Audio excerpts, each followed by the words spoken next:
Now let's take a look at remote VM management inside of Azure Cloud Shell. So the first thing let's take a look at just to see what commands are available for us to run inside of Azure Cloud Shell. We see that there's a disable-azvm ps remoting and an enable, the ability to enter AZVMs and invoke an AZVM command. So the enable and disable allow us to turn on and off the ability to do PS remoting into our virtual machines, and the other two allow us to actually do the remote management. So we want to start walking through the process for enabling PS remoting through Azure Cloud Shell. So I'm just going to create some variables here that are going to be used in my commands to save some typing. So I've got a variable for my Windows and my Linux virtual machines. I'm creating a resource group, and then I'm going to create a variable for my credential. So we'll go ahead and put in our credential so that's stored securely for us.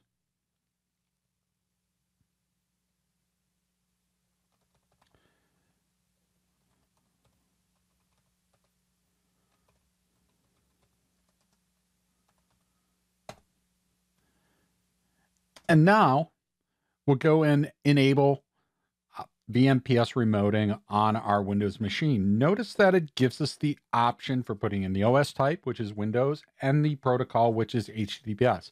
So these are important when you're choosing these. The reason for that is that what this command is doing is it's doing a number of different things. First, it's going to take a look at the network security groups, verify that there is one there. If not, it'll create it. And then it opens up the necessary ports to do WinRM or Windows Remote Management into that Windows VM.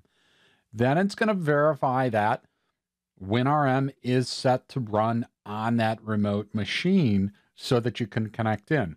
Because it's doing a number of different things, you can imagine it's going to take a bit of time for all of this to roll through.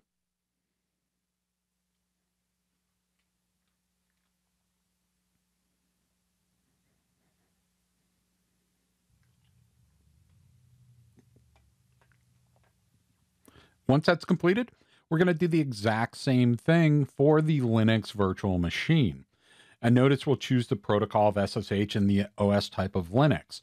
So very much like the one for Windows, what this is going to do is it's going to modify the network security group for SSH to go through that Linux VM.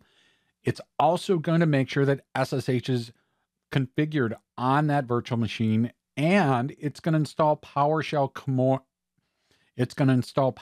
core on that remote system as well, so that we can remotely manage that system with PowerShell core. Again, this is going to take a few moments to run through.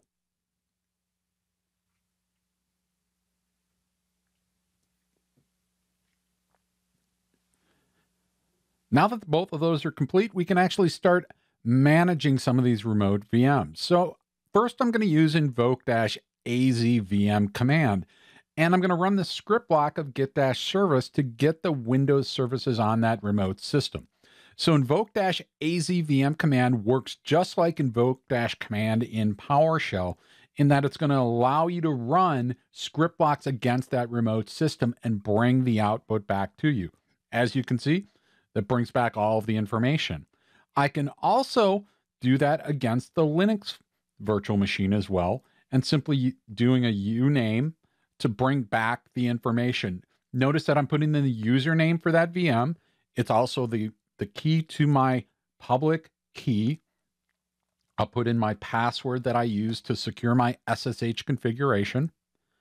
After a couple moments, it'll bring back all of the information about that. So that command ran against those Linux machines. So that's a great way to be able to run commands and bring those back for us.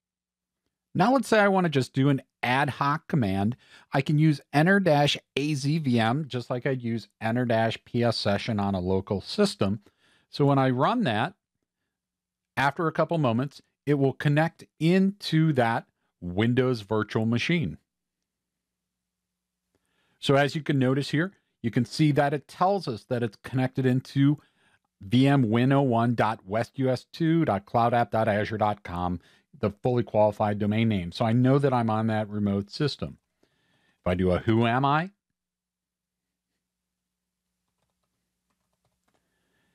It tells me who I'm logged in as, and then I could do that same command, get-Windows service. And it shows me all of those Windows services. I can type in exit, and that exits me right out of there. And so that's how we would go through and do our remote management.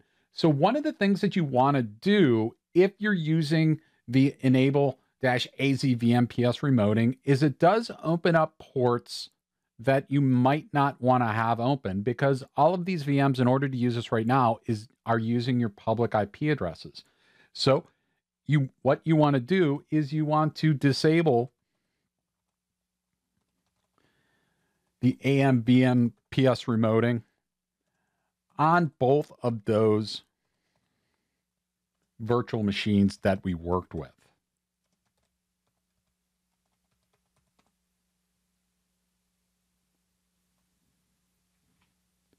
Now that it's done for the Windows, I'm going to go ahead and do that for the Linux virtual machine as well. And based ports in the network security groups, it'll remove any of the things that they installed, such as PowerShell Core, and also WinRM, turn that off on the Windows system.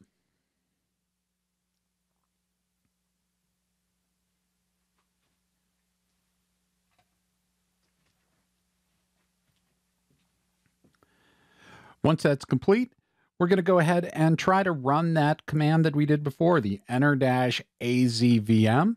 So when we go ahead and we run that, what we'll see is we will get an error because we're unable to get connected in there because that remoting is enabled.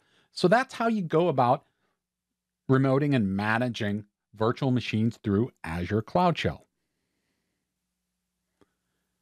The next thing we're going to take a look at is we're going to show you how to deploy virtual machines in Azure Cloud Shell using an ARM template that's stored on a GitHub website.